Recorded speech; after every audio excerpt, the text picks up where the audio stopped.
He walked in quietly, hoping for a meal like any other man.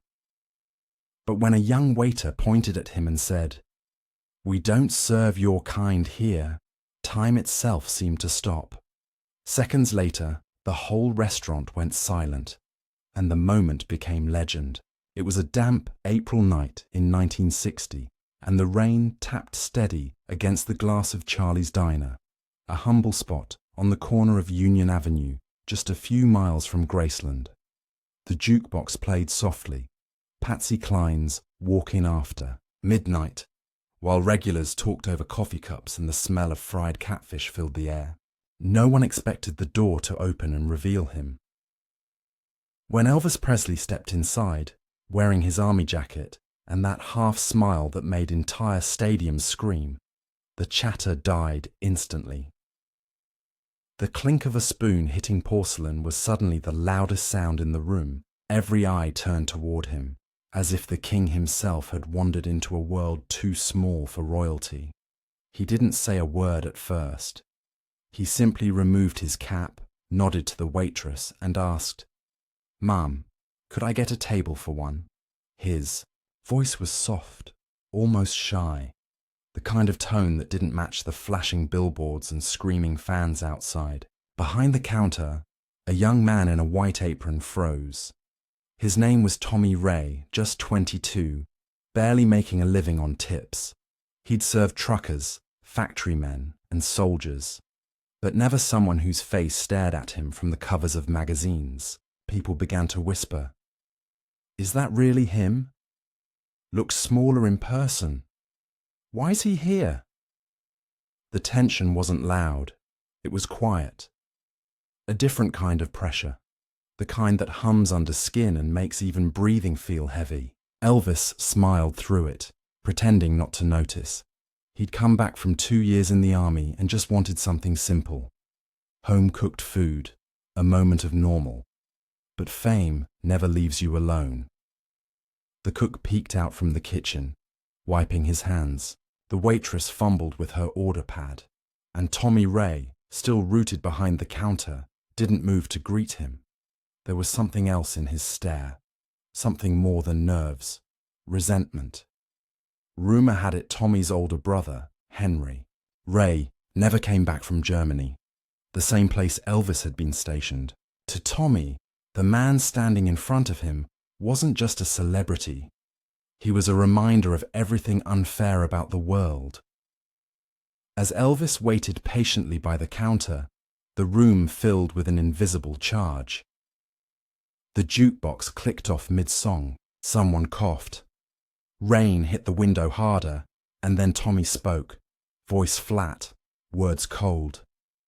"We don't serve your kind here." The diner fell completely silent.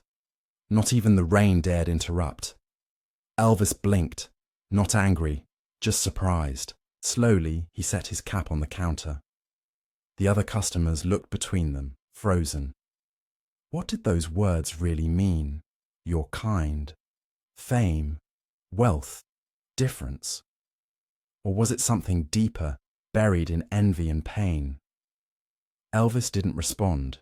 He just looked at Tommy with eyes that carried the weight of every stage he'd ever stood on. The same eyes that could command a crowd of 20,000 now stared at one man across a counter. For a long moment, neither moved. Then, without saying a word, Elvis pulled out a chair and sat down. The silence thickened. The waitress hesitated, torn between fear and pity. The cook muttered something about letting the boss handle it. Every second stretched thin, like a string ready to snap. Outside, a flash of lightning illuminated the neon sign, Charlie's Diner. For one strange second, it looked like a spotlight, the same kind that used to blind him on stage. Inside, Memphis held its breath. How can a room full of people feel smaller than a stage built for thousands? And then, just as the air began to break with whispers, the door behind Elvis creaked open. A voice, old and trembling but familiar, said softly, "Elvis? Is that really you, son?" The crowd turned. The past had just walked back into the room. The door closed behind the older woman, her umbrella dripping onto the tile. Every head turned toward her, but her eyes went straight to Elvis. "Lord have mercy," she whispered. "You came back." Her name was Mrs. Gladys Harrelson, once a Sunday school teacher in Tupelo. She had known him as a boy who could barely reach the pulpit microphone but sang like an angel. Now she stood in a room filled with tension, thick enough to taste. Tommy Ray still held his ground behind the counter, knuckles white around a coffee pot. The older woman's arrival only deepened the weight of the moment. He muttered, "You don't belong here, not after all that Hollywood stuff." Elvis rose halfway from his chair, calm but firm. "Ma'am," he said to Mrs. Harrelson, "please sit. Don't get caught in this." Then he turned to Tommy. "Son, I'm not here for trouble. Just a meal. Same as you'd give any soldier coming home." The word soldier landed like thunder. Forks rattled. Someone at a corner booth whispered, "Didn't he serve overseas?" Another answered, "Yeah, in Germany, just like Tommy's brother." Elvis could see the pain flicker in Tommy's eyes. Bitterness had hollowed him out, leaving only blame to fill the space. The young man slammed the pot on the counter and said louder now, "You had bodyguards and photographers while my brother froze in a trench." The sound of his shout echoed off the tiled walls. For a moment, Elvis said nothing. Then, in a voice barely above a whisper, "I slept on the same cold ground, son. Same rain, same mud. The army doesn't make exceptions for fame." The room went still again. He could have argued. He could have demanded respect. Instead, he gave honesty, quiet and simple. Mrs. Harrelson's eyes glistened. The cook crossed his arms, unsure which side to take. Tommy's face flushed with shame, but pride kept his chin high. "Maybe," he said, "but I don't need your kind of hero." Elvis nodded once, slow. "Then let me be your guest instead." Those words, soft as rain, were more powerful than any headline. He took off his jacket, folded it neatly beside him, and waited. No one spoke. The jukebox light blinked, waiting for someone to choose a song. Why is humility so disarming? The narrator might ask. Why does gentleness make even the angry pause? Mrs. Harrelson broke the silence. "Tommy, your mama raised you better. Serve the man his supper." Tommy didn't move. The tension tightened again, seconds stretching into minutes. Then a sound split the room. The metallic click of a coin sliding into the jukebox slot. Someone, no one ever admitted who, had chosen the song. The machine whirred, the arm dropped, and a familiar voice filled the diner. His own. Elvis looked up, startled. From the dusty speaker came the first notes of "Love Me Tender." Tommy froze. Every customer turned toward the music. Elvis smiled faintly, more sadness than pride. "Guess the jukebox made its choice," he said. The young waiter stared at the spinning record, at the face of the man sitting before him, the same man whose song had once comforted his mother after Henry's death. The notes hung in the air, trembling like a prayer. Tommy's hand shook as he reached for a glass of water. Something in him was about to break. The jukebox kept spinning, and the melody wrapped itself around the diner like smoke. "Love Me Tender" wasn't just playing. It was haunting the air, reminding everyone why this man had become something larger than fame. Tommy Ray stood frozen behind the counter, jaw trembling, eyes flickering between rage and regret. The same song that once comforted his grieving mother now came from the lips of the man he'd just humiliated. The customers didn't know what to do. Forks hung mid-air. A little girl in a red coat whispered, "Mama, that's Elvis." Her mother shushed her. But the child's words cracked the silence wide open. That's when Mrs. Harrelson, voice barely above the music, said, "Tommy, your brother used to hum this tune before he shipped out. Don't you remember?" The young waiter stiffened. He did remember. The night before Henry left for Germany, he'd sat right there on that same stool, whistling along to Elvis on the radio. Tommy's hands clenched until his knuckles whitened. Elvis didn't rise, didn't scold, didn't perform. He simply looked at the young man and said, "That song's for him."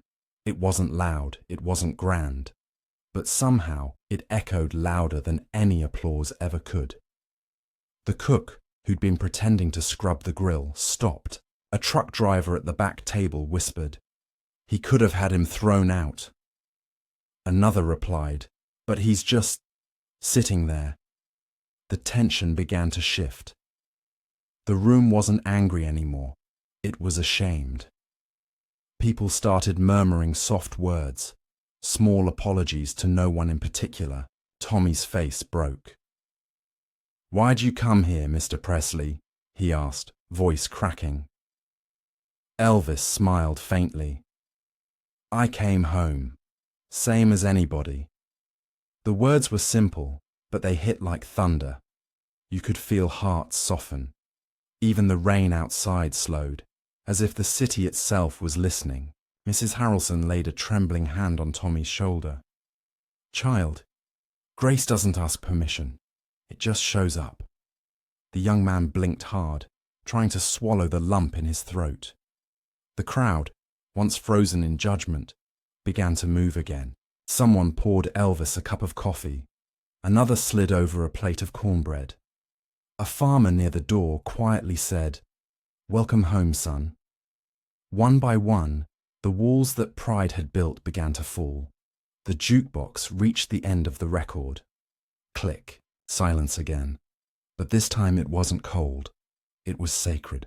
Tommy finally stepped forward, still shaking, and set a plate of catfish in front of Elvis. "On the house," he muttered. Elvis looked up and said softly, "Thank you, Tommy." The whole diner watched as the king bowed his head, whispered a short prayer, and began to eat. It was such an ordinary act, a man eating his meal, but in that moment it felt like redemption. How many grudges have we all carried, mistaking them for justice?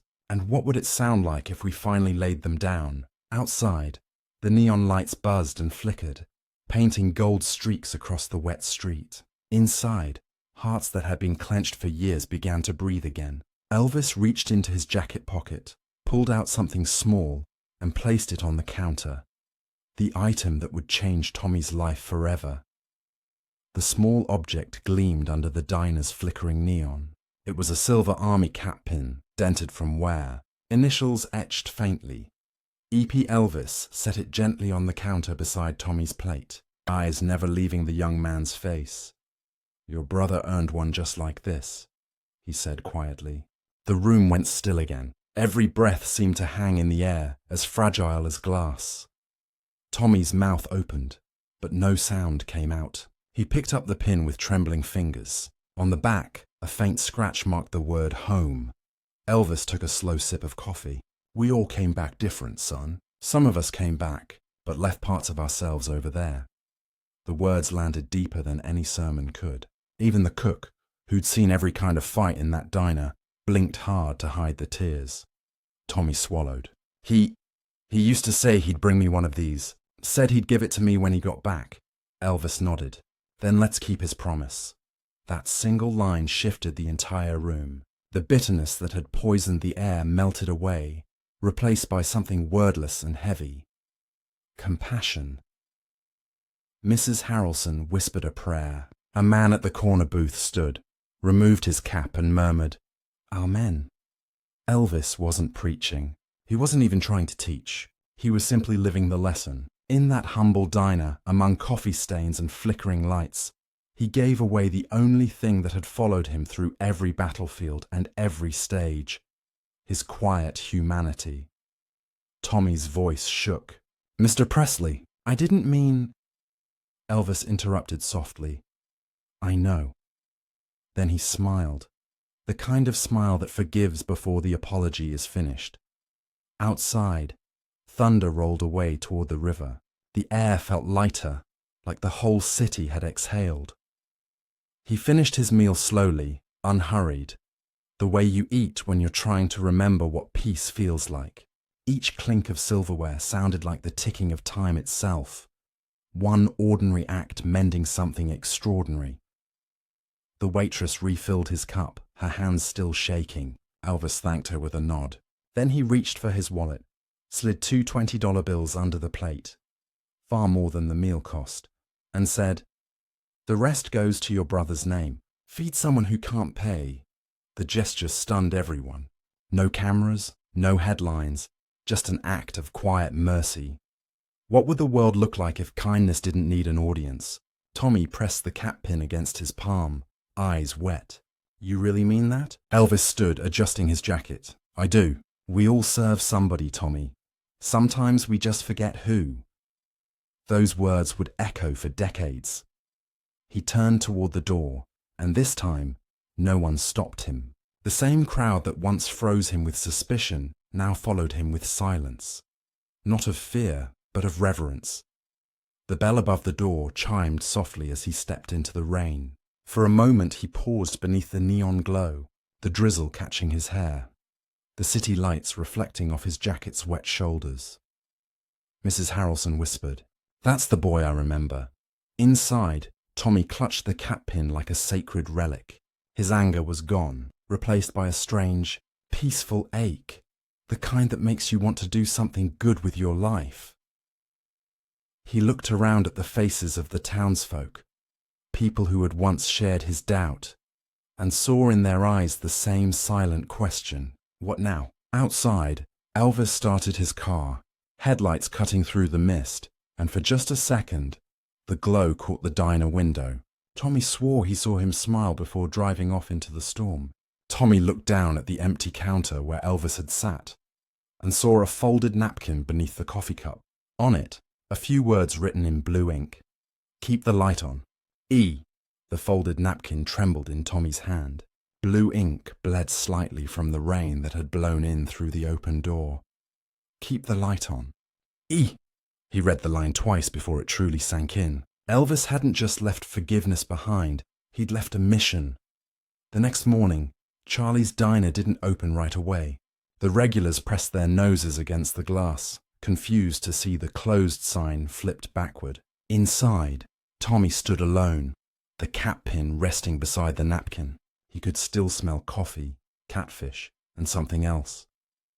A trace of cologne that felt like memory itself. He replayed the night again and again. The music, the silence, the way the king had looked at him not with anger, but understanding. Some moments don't fade, they echo. By noon, he unlocked the door and flipped the sign.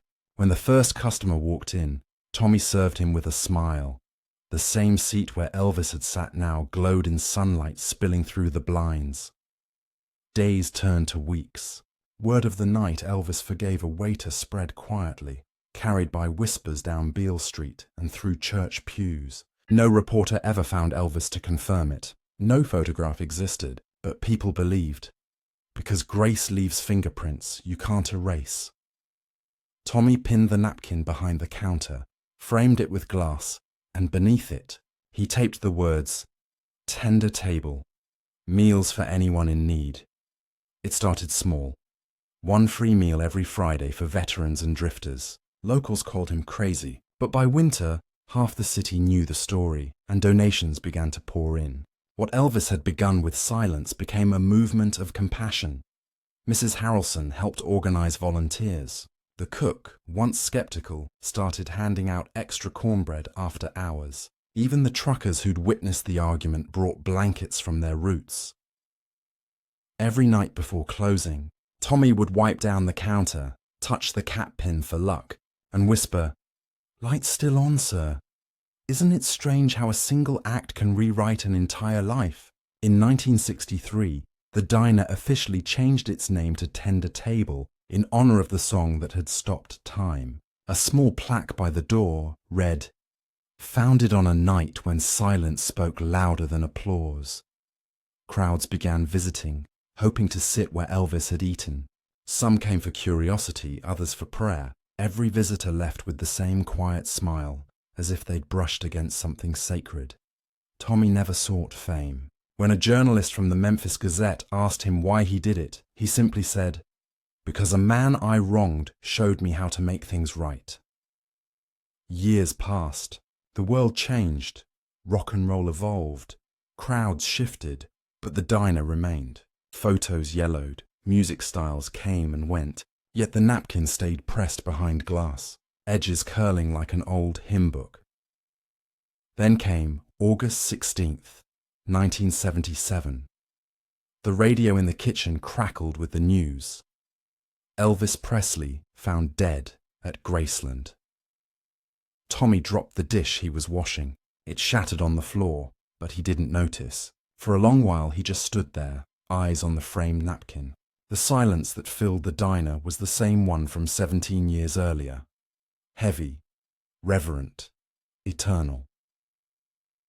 That evening, he placed a single white candle by the napkin and flipped off the overhead lights. Through the front window, people gathered, some strangers, some regulars. Together they bowed their heads. No words, no music. Just the hum of the city holding its breath for the boy who had once forgiven a stranger. From that night on, every year on August 16th, Tender Table gave away every meal for free. Veterans, drifters, mothers with children, all were welcome. Locals said the smell of catfish and cornbread would drift down the street like a song, and for a few hours, Memphis felt like it belonged to everyone again. Tommy grew older, grey at the temples, slower with the coffee pot, but every evening, as he locked the door, he'd whisper the same promise. Lights still on.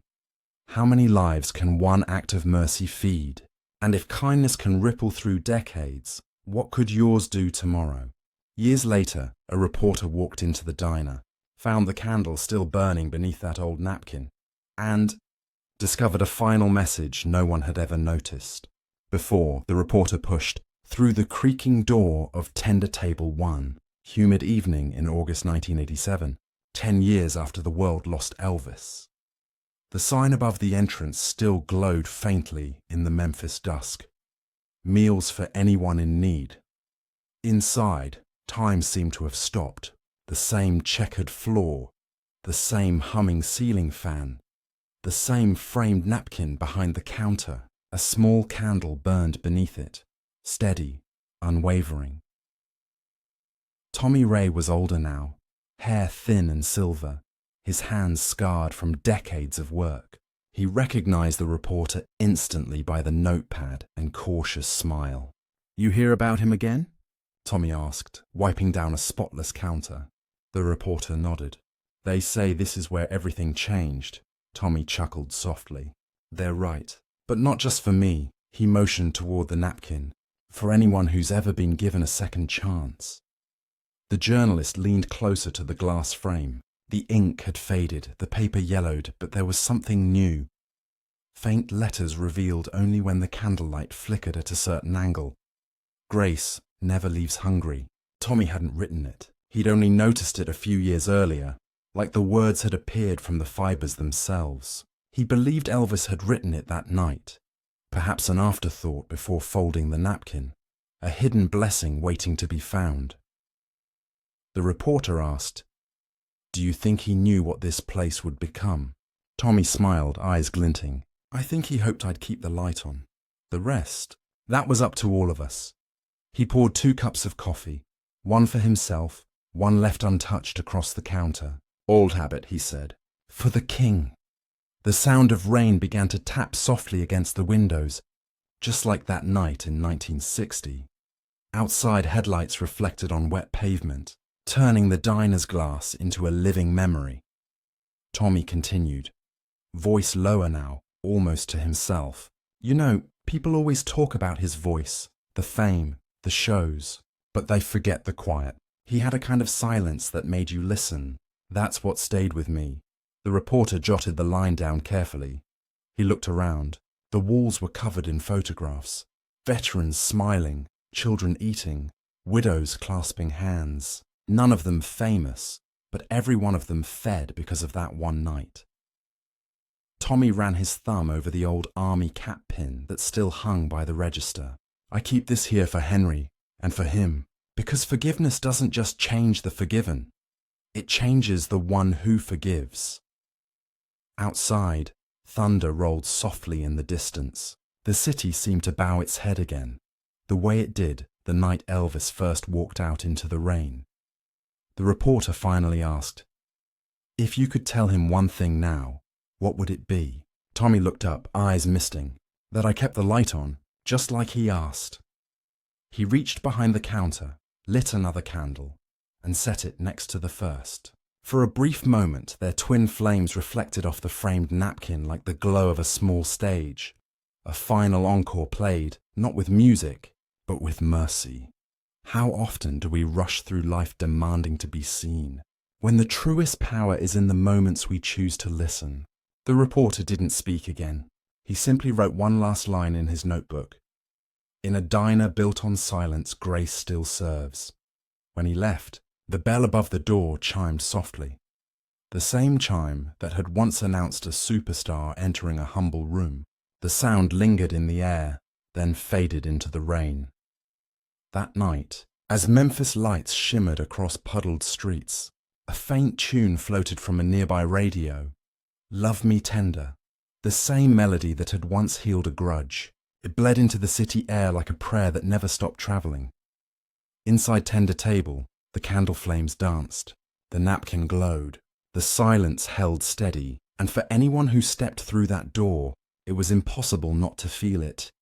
The invisible presence of a man who had once chosen grace over pride, leaving behind something more enduring than fame. Peace, gentle rain, diner bell, radio static, "Love Me Tender," instrumental fade, room ambience, silence cut. If this story moved you, share it with someone who still believes kindness is weakness. Let them see how silence can echo louder than applause. Follow for more untold moments that prove one act of mercy can still change the world.